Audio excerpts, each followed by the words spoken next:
So Leah and Mia, Tommy the no-armed Chinese fella's workers have gone in unexpectedly to his office, and Tommy reaches for his shirt. He's feeling kind of warm and took the shirt off. Of course, no armholes for the shirt. And he's got this black spot on either arm side.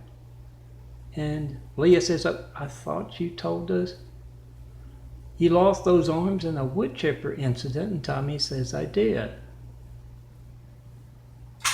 Oh yeah, lightning bolt. I threw one and took off Tommy's left arm, then threw another. Took off his right arm. It's my fun creativity that has me telling you it's a wood chipper incident.